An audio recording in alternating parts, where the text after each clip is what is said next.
रात का समय था, 9:22। नेपाल की सीमा से होकर एक पुराना ट्रक भारत की तरफ बढ़ रहा था। सामने फैला था घना जंगल, जिसका नाम था काली पहाड़ी का जंगल। यह जंगल इतना डरावना था कि दिन में भी लोग उसमें जाने से डरते थे।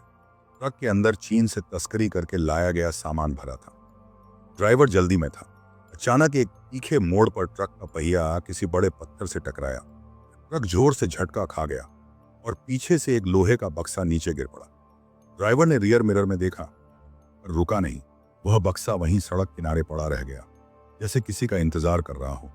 उसी रास्ते से गांव रामगढ़ का किसान भोलाराम लौट रहा था। वह अपनी पुरानी लालटेन लिए खेत से घर जा रहा था। उसकी पत्नी सालों पहले गुजर चुकी थी। बच्चे शहर में रहते थे और अब वह बिल्कुल अकेला था। रास्ते में उसकी नजर उस चमकती चीज पर पड़ी। वह पास गया और देखा, एक पुराना लोहे का बक्सा पड़ा है। उस पर किसी अजीब भाषा में लिखा था, जो चांद की रोशनी में हल्का चमक रहा था। भोलाराम ने सोचा, शायद इसमें कुछ कीमती चीज होगी। उसने बक्सा उठाया और घर ले आया। घर पहुंचकर उसने बक्से का ताला तोड़ने की कोशिश की। कुछ मिनटों में ताला खुल गया। अंदर पुराने कपड़ों में लिपटी एक धातु की बोतल थी। बोतल पर काले निशान बने थे, जो किसी अज्ञात भाषा के लग रहे थे। भोलाराम ने बोतल को ध्यान से देखा और मुस्कुराया। शायद शराब की कोई विदेशी बोतल होगी। उसने बिना सोचे समझे उसका ढक्कन खोल दिया। अचानक कमरे में एक तेज नीली रोशनी फैल गई। हवा का झोंका आया और दीवारें कांप उठी। भोलाराम डर गया, और तभी धुएं के बीच से एक विशाल आकृति निकली। वह एक जिन्न था, लंबा, विशाल, लाल आंखों वाला। उसकी आवाज गूंज उठी, मैं शैतान का दूत हूं। सदियों से इस बोतल में कैद था। जिसने मुझे आजाद किया है, उसे एक वरदान मिलेगा। भोलाराम कांपती आवाज में बोला, वरदान? इसके याई पे पंदात? जिन्न हंसा, हाँ, लेकिन सिर्फ एक बार। सोच समझ कर मांगो, क्योंकि जो मांगोगे वही तुम्हारी किस्मत लिख देगा। भोलाराम ने सोचा। उसे न पैसा चाहिए था, न नाम। बस एक बात उसके मन में आई। लोग हमेशा उसे नजरअंदाज करते थे, मजाक उड़ाते थे। उसने कहा, मुझे ऐसी शक्ति दो कि कोई मेरी बात से इनकार न कर सके। जिससे मैं कुछ कहूं, वह वही करे जो मैं चाहता हूं। जिन्न ने मुस्कुराकर कहा, तुम्हारी इच्छा पूरी हुई, लेकिन यह शक्ति केवल 12 घंटे तक चलेगी। सूरज उगते ही इसका असर खत्म हो जाएगा। जिन्न गायब हो गया। कमरा फिर से शांत हो गया।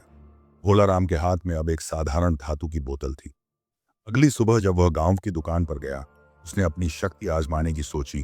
उसने दुकानदार से कहा, रामदीन, मुझे उधार दे दे। रामदीन ने हंसते हुए कहा, उधार? भी तो पिछले महीने का बाकी है। भोलाराम ने उसका कंधा पकड़ा और कहा, दे दे। अचानक रामदीन का चेहरा बदल गया।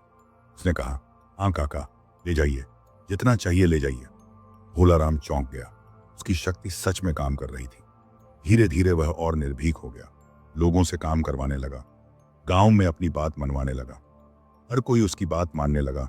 कुछ दिनों बाद उसका मन बदल गया। उस शक्ति का इस्तेमाल उसने अपने स्वार्थ और लालच के लिए करना शुरू कर दिया। वह जो चाहता वही होता।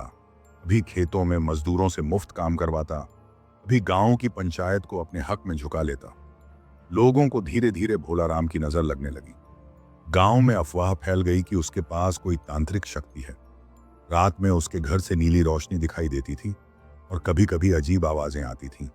समय बीतता गया और भोलाराम का लालच बढ़ता गया।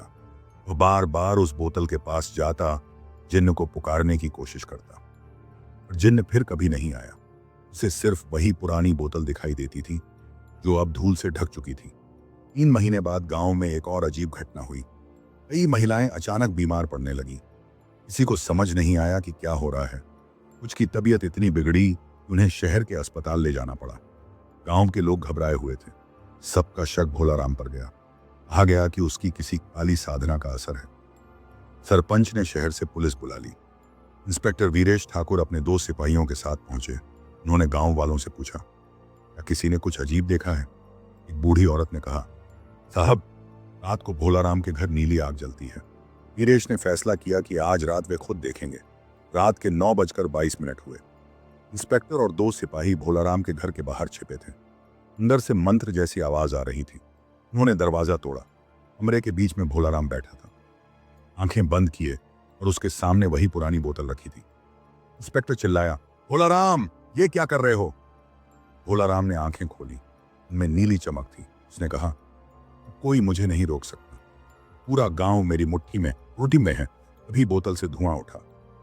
जिन्न फिर से प्रकट हुआ, लेकिन इस बार उसका चेहरा क्रोधित था।